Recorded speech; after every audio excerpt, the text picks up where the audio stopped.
Let us pray. Almighty Father, we just want to bless your name. We want to thank you for everything. We want to thank you for all things. Thank you for bringing us together once again to listen to your word on this platform, The Moment of Truth. We want to thank you for the past editions of this program. We are thanking you especially for this edition. Accept our thanks in the mighty name of Jesus. Unto you we've come once again today, and I pray that you will bless us mightily and greatly and wonderfully in your word in the mighty name of Jesus. For everyone hearing us in every nation of the world today, my Father, my God, bless them, O God, to the power that is in your word, and permit our lives not to remain the same again. Lord God Almighty, say so today. Heal the sick, deliver the oppressed, and let your name be glorified. Thank you, Almighty Father. In Jesus' wonderful name, we have prayed.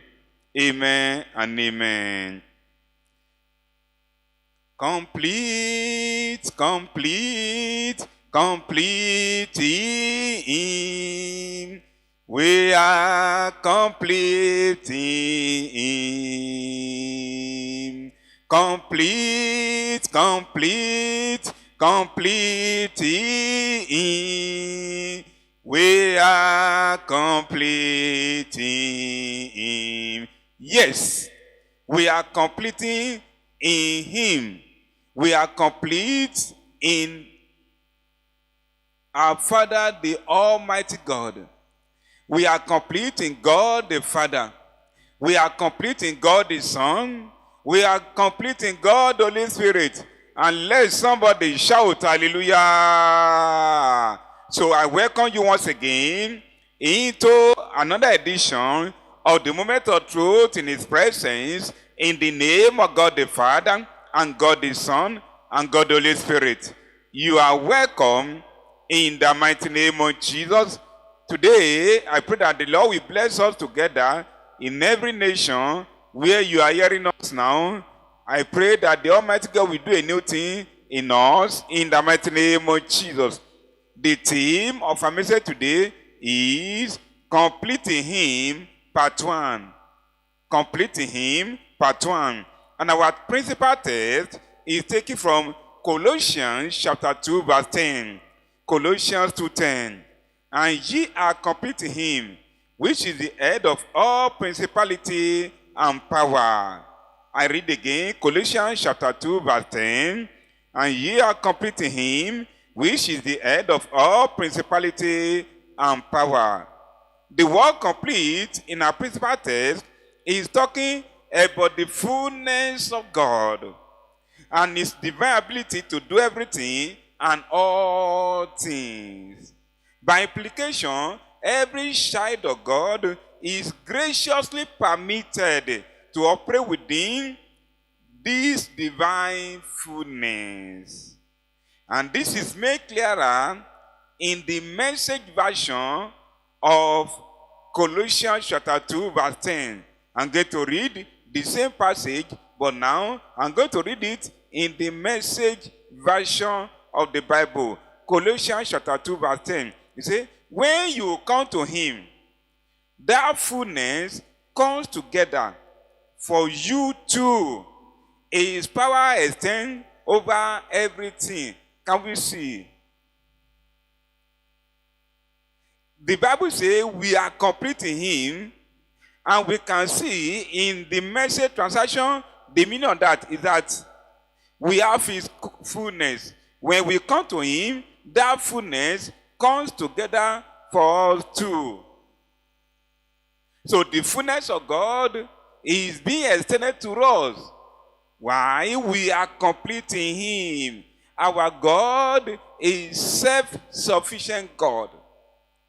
He is complete in everything. He is full in everything. Not half in everything. Not quarter in everything. But He's 100%. He's even more than 100% in everything, in nothing. He is complete. He is a full God. And that fullness has been graciously and mercifully extended to everyone that trust in him, that believe in the name of Jesus, that become a child of God. For us to really enjoy this fullness in God, we have to come to Jesus today. We have to confess our sin. We have to be born again. Then we have to be admitted into the family of God to become one of the adopted children of God. And that is when we can enjoy his completeness. That is when we can enjoy his fullness. So the completeness of God, the fullness of God is seen in his ability to do everything and all things. So we have and we serve a God who has the full capacity to manifest his completeness in every facet of our lives. So in him and then through his ability, we are complete in everything and in all things. So complete in him therefore means that we are like him in everything and in all things. Note that. Complete in him means we are like God in everything and in all things. So in God and through his divine ability, we are complete in everything and we are complete in all things.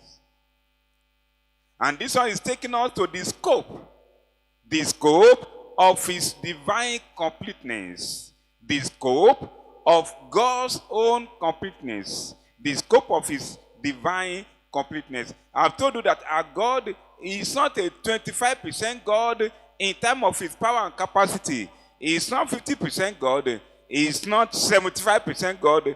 He is not 99.99% God. He is 100% God. He is even over and above 100% in terms of his completeness, in his ability to do everything and to do all things.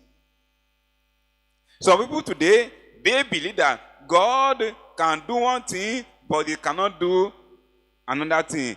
They believe that God can save their soul, but he cannot heal them. Some believe that God can heal them, but he cannot provide for their needs. Some believe that God can provide for their needs, but then he cannot fight against their enemies. And they are missing a lot. Our God is all in all, as touching his ability to do everything and to do all things. He has the capacity to do everything and to do all things. He is a complete God, not a quarter God, not half God, not three-quarter God, but a complete God. So the God we serve is an 100% God, even over and above 100% in his operation. So he is complete in everything and in all things. Now, we want to see the scope of his completeness. Number one, completeness in existence. We want to look at his completeness in existence. Our God is the ancient of days, the oldest entity in the universe. He is the supreme God that liveth forever. Before the foundation of the world, God has been in existence. And when the world will be no more, God will still be in existence. Let us look at Daniel chapter 7 verse 9. Daniel chapter 7 verse 9. I read it in Good News Translation. While I was looking, thrones were put in place. One who had been living forever sat down on one of the thrones. His clothes were white as snow, and his hair was like pure wool. His throne, mounted on a very wheels, was blazing with fire. Can we see? The Bible says in Daniel 7:9 about our God, is a one who has been living forever. Can we see? He has no beginning, he has no end. So our God is complete in existence.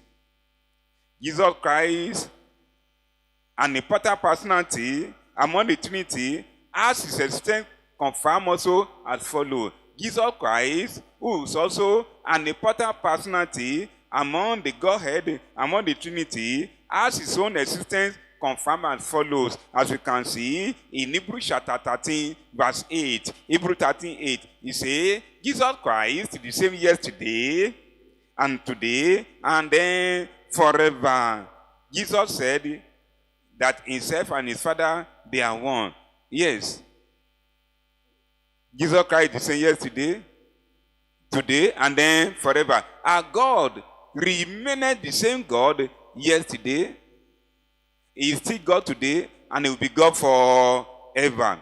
Now, what is the implication of the completeness of God in terms of his existence to us today? As a number one, as a born-again child of God, we are spirit being because we are God's spirit in us. And we are going to be with him and to live with him forever at the end of our temporary life here on earth. What are we saying? If Jesus will live forever, if God will be forever, then we, born-again children of God, at the end of this our temporary life, when we leave this world, we are also going to live forever, reign forever, be forever with God.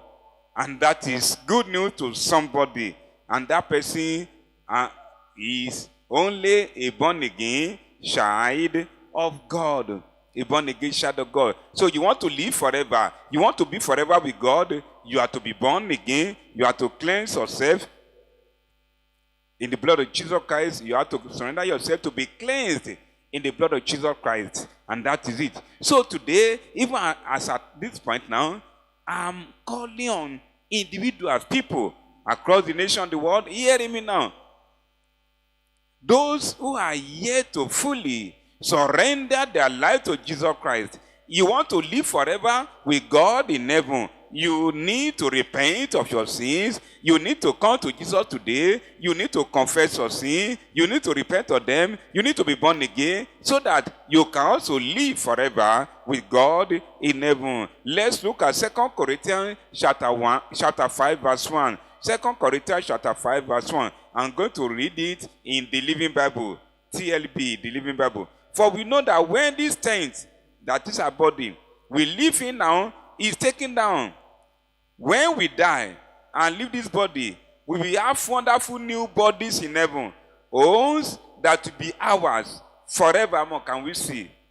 Made for us by God himself and not by human hands. That is it. So when we are born again, we have the opportunity to reign with God forever in heaven. So the first step to live forever like God in heaven is to be born again. And I pray today, as many as we confess their sin and repent of them, the Lord will save their soul, and then they will have the opportunity to reign forever with God in heaven after leaving this world, either by death or by rapture, in the mighty name of Jesus. Another application of the completeness of God in his existence is that his eternal existence ensures the fulfillment of his glorious promises for us. The fact that God exists forever, the fact that God can never die, is good news to somebody that every promise he has made for us, he will live to fulfill them. Since he cannot die like the mortal, like human beings can promise you that he will do something for you, but he may not live to fulfill that promise, even though he want to do so.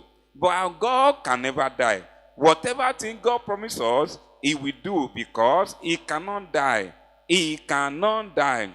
Whatever thing he has promised, the good work he has started in us, he will surely complete it. Philippians 1:6. He said, be confident of this very thing, that he which has begun a good work in you will perform it until the day of Jesus Christ. Can we see? God that has started that good work in us, he can never die. He will live to perform it, to accomplish it. That is good news to me and to you. I pray for somebody today who is a work in progress in the hands of God. And I say, that good work the Lord has started in your life, he will complete it In the name of Jesus. You better say a louder amen. Number 2 now, we want to see his completeness in power. Our God is not only complete in existence, he is also complete in power. Power is the ability to do things or to perform some act. Among other things, our God is complete in power. He has the ability to do all things. Yes. Psalm 62 verse 11. Psalm 62, 11. Say, God has spoken once, twice. I've heard this, that power belongs unto God. Can we see power belongs unto God? I mean 100% power. Power. Financial power belongs to him. Spiritual power belongs to him. Political power belongs to him. Social power belongs to him. Official power belongs to him. Administrative power belongs to him. All power belongs to God. Now, let us see how God even introduced himself in Genesis 71. When he decided to introduce himself to Abraham, let us see how he introduced himself in Genesis chapter 17 verse 1. And when Abraham was 90 years old and 9, the Lord appeared to Abraham and said unto him, I am the Almighty God. Walk before me and be thou perfect. Can we see? He said, I am the Almighty God. Almighty is the amalgamation of two words. Or and then might. That is the one that has every power, all the power and all the might. That is our God. So our God is complete in power. In power, as touching the manifestation of his power, the usage of his power, the exercising of his power. He is not a quarter God, power-wise. He is not half God, power-wise. He is not three-quarter God, power-wise. He is a complete God, power-wise. What is the implication of this one to us?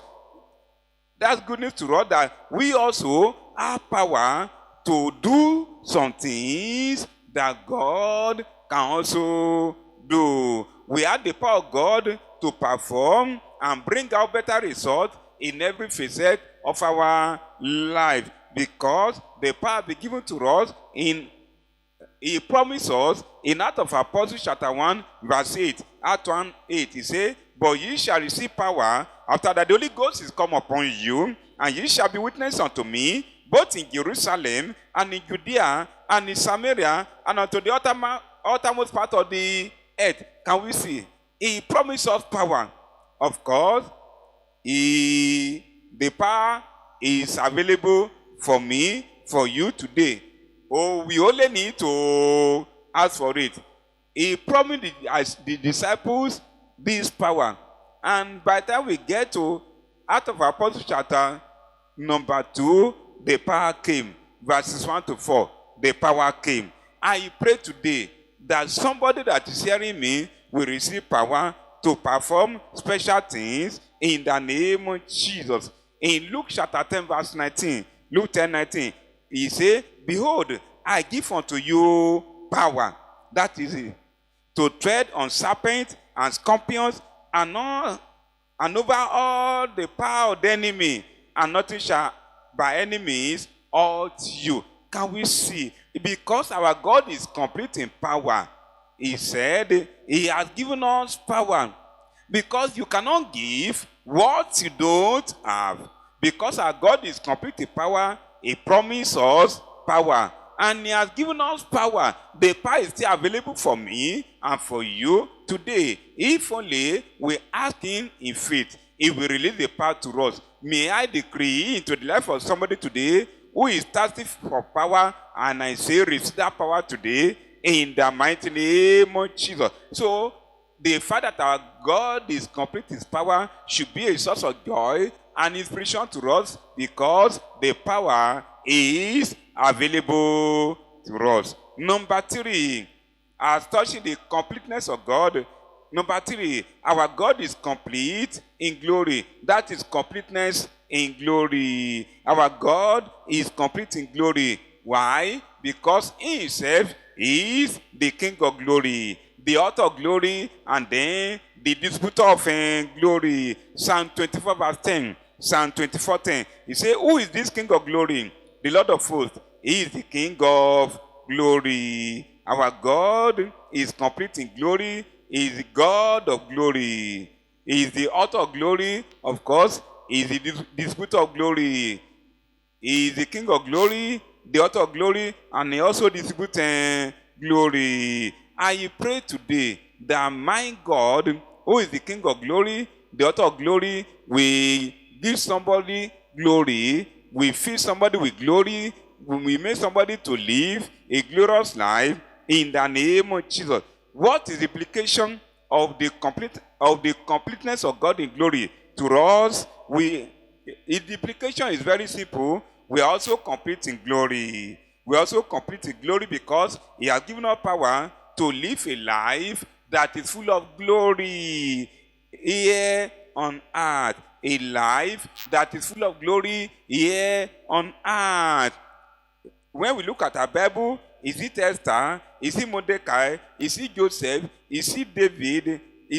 And not the rest. All these people, at one time or the other in their life, they witness glory. Like Esther, in Esther chapter 2, verse 15 to 17. Esther chapter 2, 15 to 17. She witnessed a glorious moment in her life the very day she was enthroned as a queen in the palace, and she lived in that glory forever.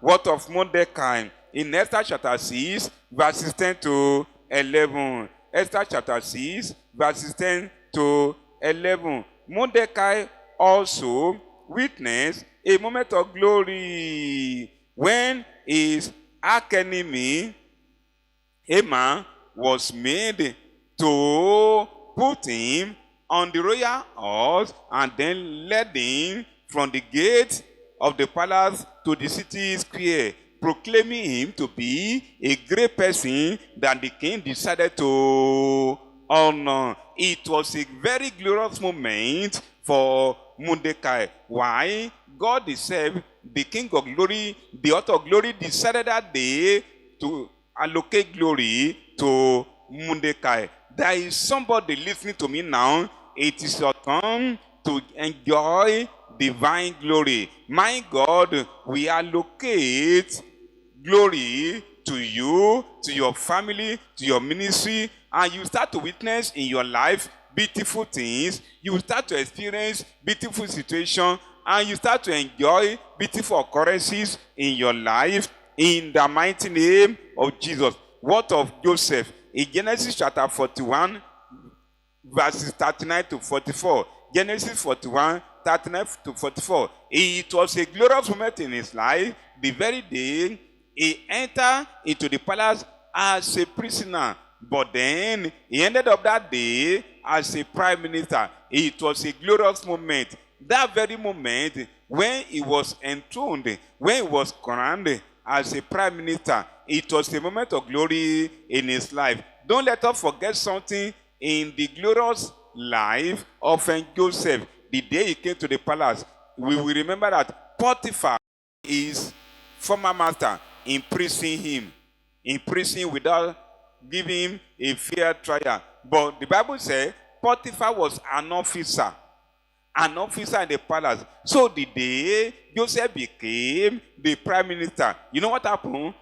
Automatically, Potiphar became a subject under him, a subordinate under him. Can you see? It was a moment of glory. I pray for somebody today, because you are hearing me now, and through this message, the Lord will promote you over and above your tormentors. In the name of Jesus, my God will promote you over and above your enemies that is plotting your downfall. In the mighty name of Jesus. And then your enemies, your oppressor, will be made to celebrate you compulsorily in the mighty name of Jesus. What of David? In 1 Samuel chapter 16, 11 to 13. 1 Samuel chapter 16, 11 to 13. The day David was brought from the jungle, from the wilderness, where he was tending the animals, to the city to be enthroned as a king. And the day he was anointed as a king in the presence of his brethren. Oh, that was a wonderful day, a moment of glory for David. The King of Glory, God the King of Glory, decided that day to allocate a portion of his glory to David. I pray today there be divine allocation of glory to you that is hearing me today in the name of Jesus. Your case will soon become like the case of Esther. You better say amen to that in the name of Jesus. Your case will soon become like the case of Mordecai. You better say amen to that very, very soon. And your case will soon become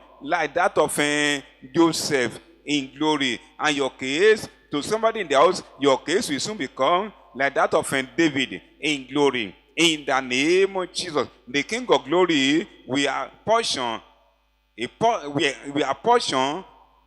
part of his glory into your life, into your family, into your ministry, and you will start to live a glorious life in the mighty name of Jesus. You better say a louder amen. The last point now, point number 4, completeness in riches. Our God is also complete in riches. Our God is complete in riches. He is the richest entity in the universe. And the following Bible verses can confirm that to us. In Haggai chapter 2 verse 8, Haggai 2:8, he says, the silver is mine and gold is mine, said the Lord of hosts. Can you see? Can we just imagine someone, an entity that owns all the silver deposit in the whole world, that owns all the gold deposit in the world, that owns all the mineral resources in the world? That person must be extra wealthy person, and that is our God. Our God is the only entity that owns everything on earth. According to Psalm 24 verse 1, Psalm 24:1, he said, the earth is the Lord and the fullness thereof, the world and they that dwell therein. So our God owns the earth and his fullness. Our God owns the silver and gold. He owns the earth and its fullness. Everything that can see in the world belongs to God, because everything was created through him, for him, and by him. Our God also has the ability to meet all our needs. Can we see? Our God also has the ability to meet our needs. Somebody, an entity, somebody that has the power to meet all our needs, to meet the needs of everybody on earth. That person must be super, extra, ordinary worthy. And that is our God for you. We can confirm that one in Philippians 4:19. Philippians 4:19 say, but my God shall supply all your need according to his riches in glory by Christ Jesus. Can we see? So there is a bank in heaven. There is a treasury in heaven where all our need is kept. So when you ask him, when you ask God for a particular thing, the heaven will just release it unto you. That is why I pity those who do not pay their tithe. They tithe before that. Because the key to open the heavenly treasure unto us is the key of our tithe. He said, bring all the tithe into the storehouse and test me, prove me with this. If I will not open the window of heaven and release unto you just a blessing is enough to set us in life. Just a blessing. A contract is enough to settle a contractor for life. A connection is enough to settle somebody for life. I pray for somebody today. In this dispensation, God will give you the grace to be faithful in the payment of your tithe. Your tithe is a key that can open the treasures of heaven for you in the mighty name of Jesus. So our God has the ability to meet all our needs, provided we are able to fulfill the condition. And one of the conditions, like I told you, is the payment of your tithe, as we can see in Malachi chapter 3, 8-10. Now, our God is complete in everything and in all things. So, we are also complete in him. in terms of riches, prosperity, wealth, because he has given us power to get wealth. So we have no reason to remain in added poverty. Why? God has given us power to get wealth. As we can see in the book of Deuteronomy, chapter 8, verse 18. Deuteronomy 8:18, he says, "But thou shalt remember the Lord thy God, for it is he that giveth thee power to get wealth."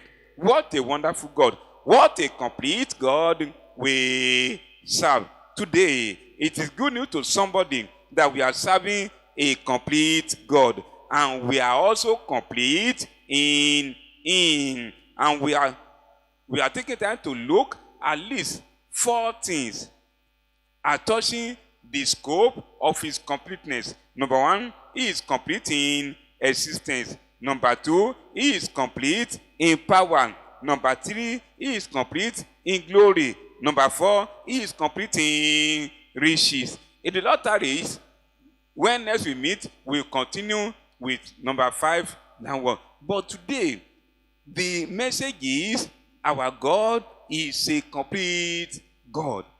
And we are also complete in Him.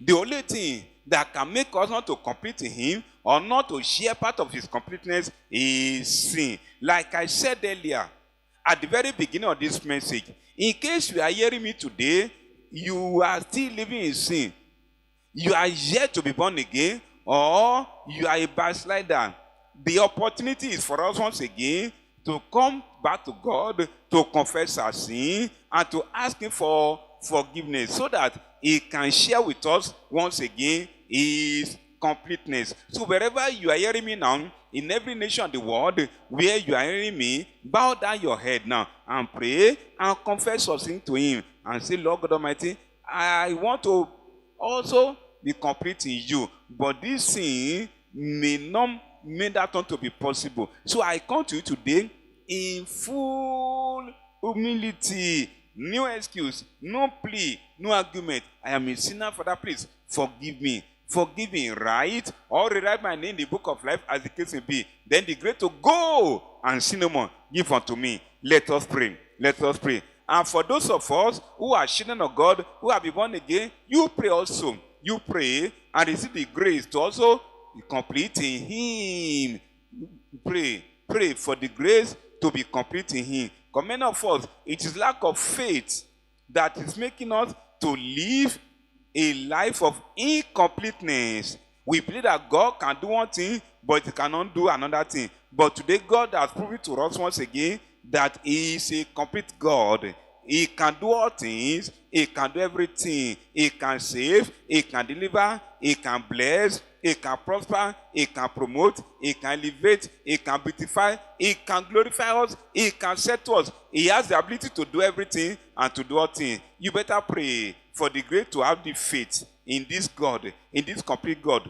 Oh God, give me the faith that I need to believe in your completeness in the name of Jesus. I pray to God, oh God, let me also be complete in you in the name of Jesus. The grace to benefit from your completeness in every phase. Give unto me, Lord, in the name of Jesus. In the name of Jesus. Beautify my life also. You beautify in your completeness. You beautify the life of Esther, the life of Joseph, the life of Mordecai, the life of David. Now it is my turn to be beautified. Beautify my life in the name of Jesus. Give me your glory in the name of Jesus. Share me that glory in the name of Jesus. That we share with Joseph, that we share with Mordecai, that we share with Esther, that we share with David. Share that glory with me again in the mighty name of Jesus. Let me witness moments, many moments of glory in my life. And at the end of my elongated life in this world, let me also be with you forever in heaven, because you are also complete in existence. In the mighty name of Jesus. Thank you, Almighty Father, and blessed be your name, Lord. In Jesus' wonderful name, we pray. Amen and amen. And so, Almighty Father, I want to bless your name. Thank you again for your word to us today. Accept our thanks in Jesus' name. You have told us that you are a complete God, and we also want to be complete in you. My friend, my God, anything that will be working against our completeness in you. Father, please, in your mercy, take it away in the name of Jesus. Bless us, O God. Prosper us, O God, in the name of Jesus. If you tarry, so God, bring us together again on this platform to hear your word again in the mighty name of Jesus. And until then, Father, we commit our spirit, our soul, our body unto you. Keep everything intact and safe. Do not allow our eyes to see corruption in the mighty name of Jesus. And I'm using this moment to pray for every nation of the world that is passing through moment of trial. My Father, my God, intervene in your mercy. Restore peace to every nation of the world in the mighty name of Jesus. And let your name be exalted in every nation of the world in the name of Jesus. Thank you, Almighty Father, and blessed be your name, Lord. In Jesus' wonderful name, I decree. Amen and amen. Once again, let somebody say, complete, complete, complete. I am completing. Complete, complete, completing. I am completing. So shall it be in the mighty name of Jesus. Once again, let somebody shout, hallelujah.